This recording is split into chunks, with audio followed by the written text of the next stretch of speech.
देखिए बच्चों, ये हमने आपको total energy density last class में total energy density whole volume magnetic field की वजह से यूबी बराबर volume integral of UD, UB बराबर volume integral of UD, U की value B square upon 2 mu naught DV, बाहर किया 1 upon mu naught B square D. इसी तरह energy density in electric field, थोड़ा सा पंखा धीमे करो नहीं तो आवाज आएगी। Energy density in electric field जरा एक point energy density in electric field U बराबर 1/2 epsilon not E square, 1/2 epsilon not E square. Epsilon not permittivity है फ्री स्पेस की, ठीक है, और E इलेक्ट्रिक फील्ड जानी है। पूरा करना है total energy density whole volume UE बराबर वॉल्यूम इंटीग्रल ऑफ यूडी, ठीक है, यूई बराबर volume integral of 1/2 epsilon not E square D. तो यूई बराबर 1/2 epsilon not volume integral of E square D. अब इसी तरीके से अगर इंडक्टर्स के कॉम्बिनेशन लेते हैं, जो सेल्फ इंडक्शन वाली कॉइल होती है उसे इंडक्टर कहते हैं, और अगर हम इंडक्टर्स के कॉम्बिनेशन लेते हैं 17.2 डाल दिया पर अलग लिखते हैं, combination of inductors, combination of inductors, inductors के कॉम्बिनेशन ले रहे हैं हमने सीरीज में लिया और उन दोनों को लार्ज सेपरेशन पर ले लिया, सीरीज कॉम्बिनेशन में लिया, ठीक है। पहला point series in large separation, large separation में जब उनके बीच का सेपरेशन जो है वो लार्ज और सीरीज कॉम्बिनेशन में है, चेक कर चल रहा है, ठीक है, सेपरेशन लार्ज है तो ये आपका इंडक्टर है, ये L2, तो L1 और L2 दो इंडक्टर है, उनको हमने लार्ज सेपरेशन पर ले रखा है। तो उस केस में रिजल्टेंट सेल्फ इंडक्शन L बराबर L1 plus L2, L1 plus L2, ये तो दो के सेल्फ इंडक्शन के कोफिशिएंट जुड़ जाते हैं। अब यही अगर हम क्लोज ले लें एक दूसरे के, ठीक है, इंडक्टर्स, सुनो, गीला कपड़ा लेके खिड़कियां साफ कर दो, बाहर से और अंदर से, बहुत गंदी है।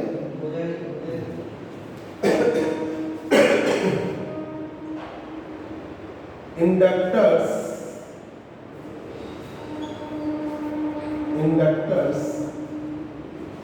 आर एट स्मॉल सेपरेशन, यही इंडक्टर आपने स्मॉल सेपरेशन पे लिए, inductors are at small separation, दोनों इंडक्टर आपने स्मॉल सेपरेशन पर लिए।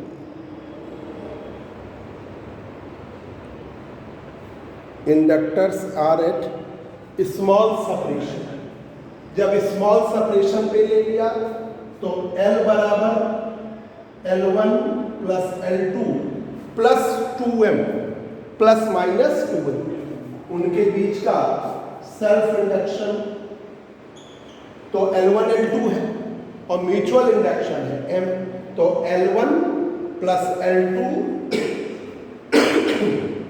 प्लस माइनस 2, मतलब ऐड भी हो सकता है, सब्सट्रैक्ट भी हो सकता है। अब जैसे मान लो एडिशन का दे रखा हो ऑप्शन, ठीक है, तो सब्सट्रैक्शन का दे सकता हो, तो दोनों सही बने जाए, तो दोनों को टिक करेंगे, दोनों, मतलब कोई एक और ऐसा दे देगा तो सबसे बेस्ट दोनों, ठीक है। तो ये L1 plus L2 plus minus 2m। अब आइए inductors in parallel, multiple choice में ऑप्शन बने L बराबर L1 plus L2 plus minus 2, multiple choice paper में होंगे, वही तो होगा। अभी तक की स्थिति में पेपर का पैटर्न जो है MCQ है, मल्टीपल चॉइस क्वेश्चन का है, 1.5 घंटे का पेपर होना है, नहीं, इसमें एक से ज्यादा ऑप्शन सही होता है, ऐसे कुछ ऐसा नहीं बन जाता। तो होगा। हाँ हो जाते कभी कभार गलती से, मतलब वो ऑप्शन जैसे उसने दिया L बराबर L1 प्लस L2 दे दिया, एक में दे दिया L बराबर रिजल्टेंट L बराबर L1 प्लस L2 प्लस 2 दे दिया, एक L बराबर L1 प्लस L2 माइनस 2 दे दिया, और डी ऑप्शन में दे दिया L बराबर L1 plus L2 plus minus. तो आप ये जब वो दोनों गलत हो जाएंगे, वही गलत भाई, आप कैसे कह सकते हो प्लस है, कैसे कह सकते हो माइनस, आप दोनों ऑप्शन में, तो ये वाला ऑप्शन है ना। अब जैसे कोई ऑप्शन में बस प्लस ही दे रखा, तो आपको m की वैल्यू प्लस में होगी या माइनस। हाँ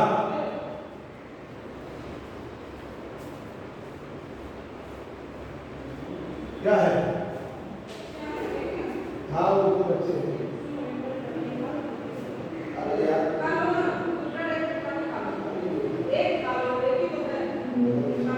क्या बता रहा है?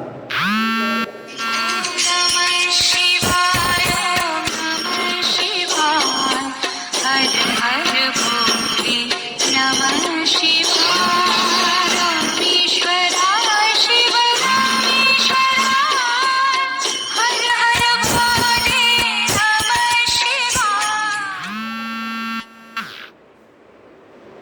ओम नमः शिवाय ओम नमः शिवाय। अरे नहीं सर, आपकी वही था। देख रहे थे ख्याल कि आप दोनों जाएंगे।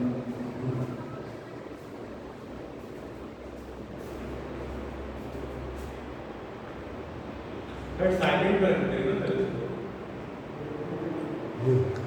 इसको साइलेंट कर देंगे सर, वरना आपके 50 दिन के लेक्चर में 15 बजता है, एक दो प्रॉब्लम है, आप 50 में 10 बार तो बज रहा है आपको, हाँ फोन मेरा बहुत आता है। बहुत ज़्यादा बजता है।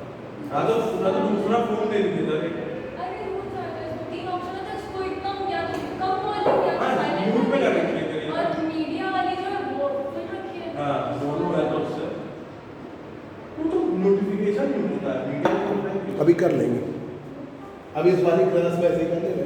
अच्छा बिल्कुल आप देखिए पैरेलल कॉम्बिनेशन, पैरेलल कॉम्बिनेशन होता है। पहले तो सिंपल वही वाला पर एन पर 1.2 है। हाँ नमः शिवाय ओम नमः शिवाय हर हर भोले नमः शिवाय रामेश्वराय लिखते नहीं, पैरेलल कॉम्बिनेशन,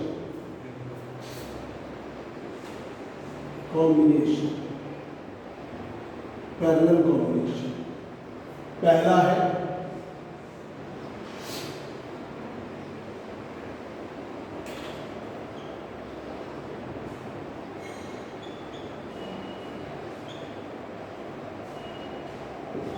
हेलो, दोनों पैरेलल कॉम्बिनेशन।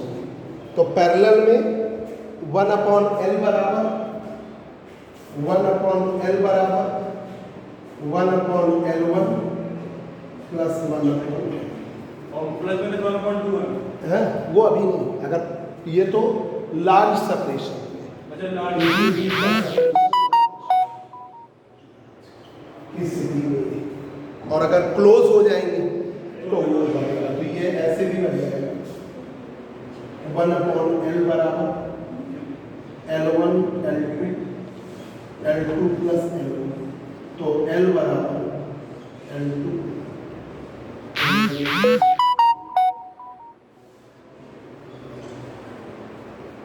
ठीक है। और जब ये क्लोज हो जाए, ठीक है, ये क्लोज हो गए,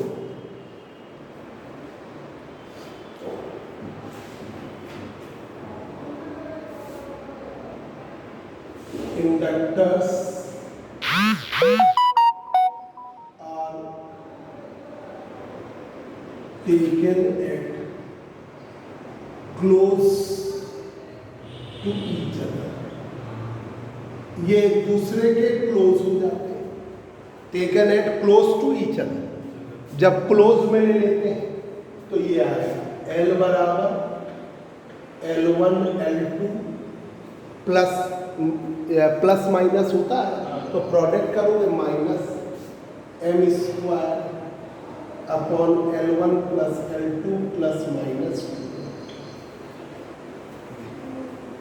ये नीचे ये वाले में प्रोडक्ट में जाएगा ना, plus m minus m, product करोगे तो माइनस m स्क्वायर हुआ, तो L1 प्लस L2 प्लस 1, ये याद करना है। ठीक है, अब आपको बता दें, ये लेसन कंप्लीट कर रहे हैं, आपको बता दें motion of electron in changing magnetic field. Heading है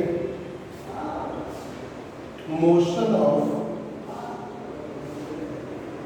electron in changing magnetic field.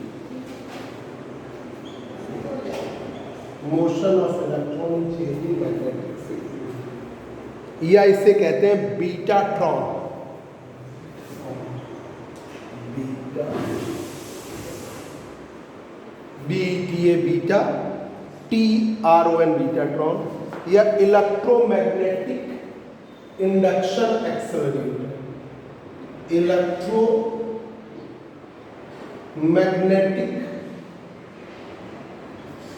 Induction accelerator. Electromagnetic induction accelerator. Electromagnetic induction accelerator. Electromagnetic induction accelerator. Electromagnetic induction accelerator.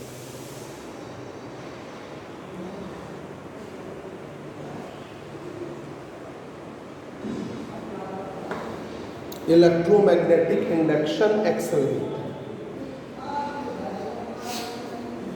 Electromagnetic, तो देखो motion of electron in changing magnetic field वाली कौन सी device है? Beta. ठीक है, betatron, या ये भी कह सकते हैं इलेक्ट्रोमैग्नेटिक इंडक्शन एक्सेलरेटर को क्या कहते हैं? बीटाट्रॉन। ये दो ऑब्जेक्टिव इसके नाम भी हैं।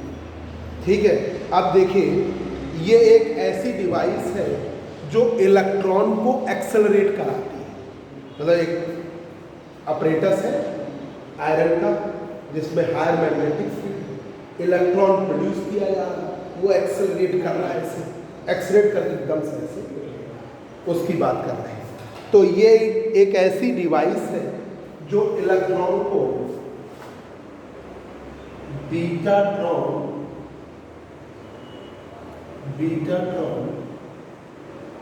is a device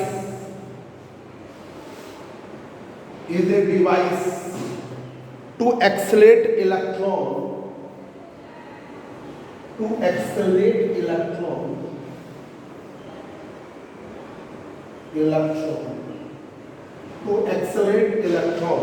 जो एक्सेलरेट करता है इलेक्ट्रॉन्स को to a very higher energy, to a very higher energy, very higher energy, बहुत हायर एनर्जी तक एक्सेलरेट करता है। 100 million electron volt to 100 million electron volt, 500 million electron volt, 100 million electron volt to 500 million electron volt तक accelerate करता है। 100 million electron volt to 500 million electron volt तक accelerate करता है। ठीक है, इसमें कोई इलेक्ट्रिक फील्ड नहीं है। ठीक है, बीटाट्रॉन जो है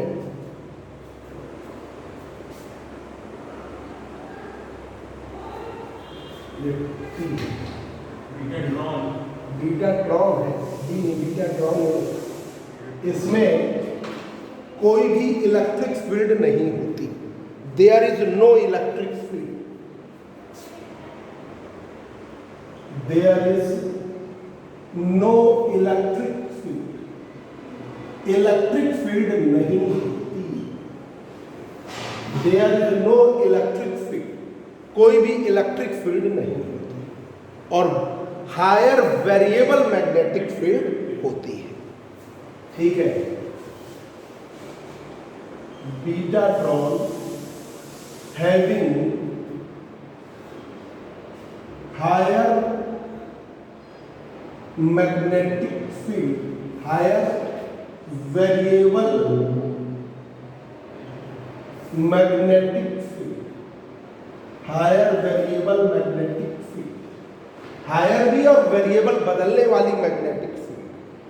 ठीक है, हायर वेरिएबल मैग्नेटिक फील्ड, इसके पास इस हायर वेरिएबल मैग्नेटिक फील्ड से इंड्यूस्ड ईएमएफ प्रोड्यूस होता है। ठीक है, तो यहां पर due to higher variable magnetic field, higher variable magnetic field की वजह से भाई वेरिएट करेगी मैग्नेटिक फील्ड, तो मैग्नेटिक फ्लक्स वेरिएट करेगा, मैग्नेटिक फ्लक्स वेरिएट करेगा तो इंड्यूस्ड ईएमएफ प्रोड्यूस होगा, इंड्यूस्ड ईएमएफ तो इंड्यूस्ड करंट, तो इंड्यूस्ड करंट से कोई मतलब नहीं है। तो देखिए, due to higher variable magnetic field and induced EMF is produced, an induced EMF is produced, एक induced EMF प्रोड्यूस होता है। इसके पास इसके दो फंडामेंटल हैं, एक वेरिएबल मैग्नेटिक फील्ड का फंडामेंटल है और जो पार्टिकल की जो ऑर्बिट है वो स्टेबल है। ठीक है, तो इसका फंडामेंटल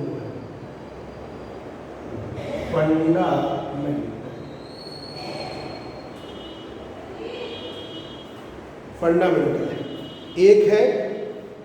एक इलेक्ट्रॉन को एक्सेलरेट करते हैं रैपिडली चेंजिंग मैग्नेटिक फील्ड, तो ये रैपिडली चेंजिंग या वेरिएबल मैग्नेटिक,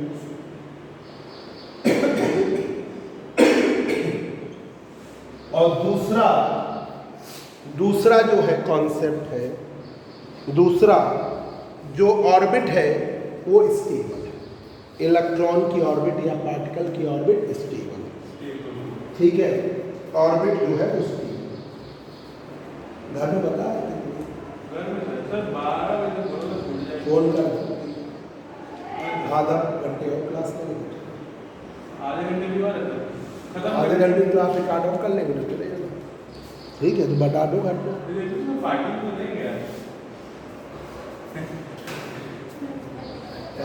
नहीं, बिगड़ो नहीं। Orbit of particle is stable, ऐसा टॉप करेंगे तो मिलेगी वो अलग बात है, वो अलग बात है। तो होर्डिंग में फोटो छपवा होर्डिंग थोड़ा छपवाएंगे, कहाँ लगाएंगे होर्डिंग? करो तो पहले देखिए, ये जो इंडक्टर्स पैरेलल कॉम्बिनेशन में होते हैं, L1 L2 पैरेलल में है, उनके बीच लार्ज सेपरेशन, तो वही पैरेलल का जो फार्मूला होता है 1/L 1/L1 प्लस 1/L2, यही पढ़ते रजिस्टर वाला वही है, 1/L L1 L2 इधर आ गया, L1 इधर, इससे L बराबर L1 L2 upon L1 plus L। Inductors are at close to each other, inductors जो है क्लोज है, जब क्लोज है तो L बराबर L1 L2 minus M square L1 plus L2 plus minus 2, L1 plus L2 minus M square L1 plus L2 plus minus 2, ये हुआ। अब देखिए, motion of electron in variable magnetic field या चेंजिंग मैग्नेटिक फील्ड या variable magnetic field का topic कौन सा है? बीटाट्रॉन। और इलेक्ट्रोमैग्नेटिक इंडक्शन एक्सेलरेटर कौन है? बीटाट्रॉन। याद कर लीजिएगा, बीटाट्रॉन एक ऐसी डिवाइस है जो इलेक्ट्रॉन को 100 मिलियन इलेक्ट्रॉन वोल्ट से 500 मिलियन इलेक्ट्रॉन वोल्ट तक एक्सेलरेट करती है। 100 इलेक्ट्रॉन वोल्ट से 500 मिलियन इलेक्ट्रॉन वोल्ट तक एक्सेलरेट करती है। Betatron is a device to accelerate electron to 100 million electron volt to 500 million electron. There is no electric field, यहाँ पर कोई भी वैद्युत क्षेत्र नहीं होता, इलेक्ट्रिक फील्ड नहीं होता। यहाँ पर हायर वेरिएबल मैग्नेटिक फील्ड है, हायर वेरिएबल मैग्नेटिक फील्ड है। Due to higher variable magnetic field and induced EMF is produced. इसका फंडामेंटल क्या है? दो फंडामेंटल है, रैपिडली चेंजिंग मैग्नेटिक फील्ड है, orbit of particle is stable. Orbit जो particle की है वो स्टेबल है। अब बड़ा इंपॉर्टेंट ऑब्जेक्टिव में स्किन इफेक्ट क्या होता है, अब इसमें का फॉर्मूला हो रहा है। मैग्नेटिक फ्लक्स जो इलेक्ट्रॉन पर लगेगा, मैग्नेटिक फ्लक्स बीटाट्रॉन में है, मैग्नेटिक फ्लक्स फाई की वैल्यू है, मैग्नेटिक फ्लक्स फाई की वैल्यू है 2 pi R square B, 2 pi R square, 2 pi R square B. R radius है इलेक्ट्रॉन की, बी मैग्नेटिक फील्ड है और फाई मैग्नेटिक फ्लक्स तो लिखा ही हुआ है। R radius of electron, B magnetic field,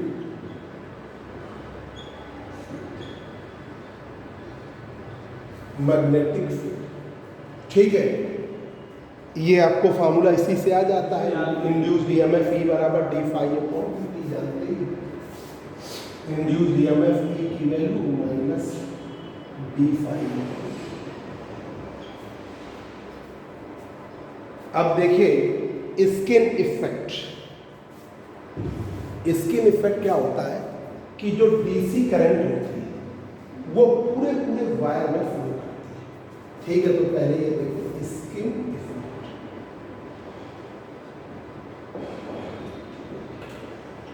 DC current चाहे हायर हो या लोअर हो, पूरे क्रॉस सेक्शन में फ्लो होती है। Study DC current, study DC direct current flowing through the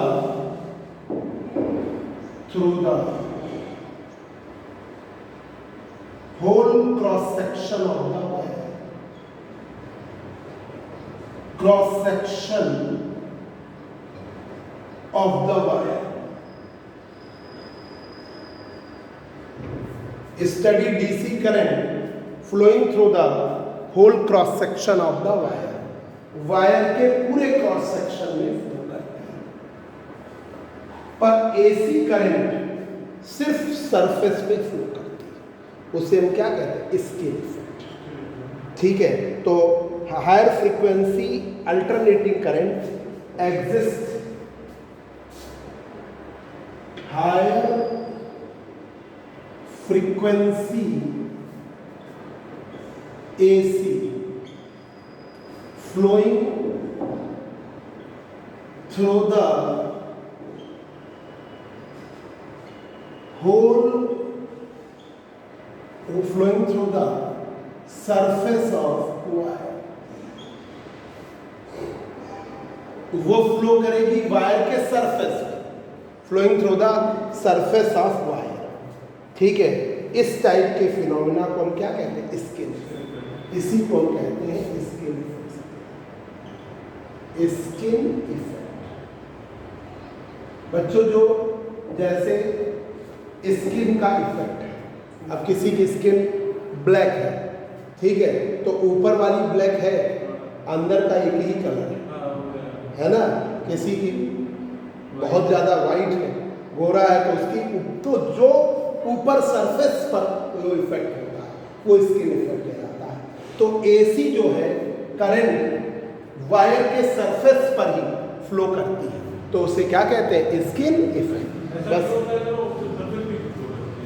surface पे ही फ्लो करती है। नहीं ऐसा होता है ना, वो फ्रीक्वेंसी होती है। नहीं वोल्टेज को ज़्यादा करती है तो करंट को कम पैरिंग उसमें से नहीं नहीं, ये डीसी के साथ नहीं है, डीसी तो पूरे क्रॉस सेक्शन में, डीसी तो कम ज़्यादा नहीं कर सकते ना। हाँ, वो बड़ी बड़ी पर एसी जो होती है फ्रीक्वेंसी के अकॉर्डिंग होती है, तो जब फ्रीक्वेंसी के अकॉर्डिंग होगी तो अंदर तक इन्वॉल्व हो ही कहाँ पाएगी। उसका वोल्टेज ज़्यादा होगा तो करंट कम होगी, करंट ज़्यादा है तो वोल्टेज, तो वेरिएट करती रहती है, तो उसका इफेक्ट सरफेस पे ही होगा, अंदर तक इफेक्ट ही नहीं। ये साइकिल है ना, minimum to maximum, maximum to minimum, फिर opposite direction minimum to maximum, maximum to minimum, तो वो वेरिएट करने की वजह से वो सरफेस पर ही वर्क करेगी और जा ही नहीं पाएगी। ठीक है, ये आपका लेसन कंप्लीट हो गया है। अब डाई इलेक्ट्रिक कल वाली क्लास में आपको डाउनलोड करेंगे। ठीक है, फोटो खींच लो, उतना आप अभी नहीं दे पाएंगे, मंडे को, अभी कहाँ हो पाएगा, अरे कहीं नहीं, आज वो है, ठीक है दे देंगे, हमने मना नहीं किया।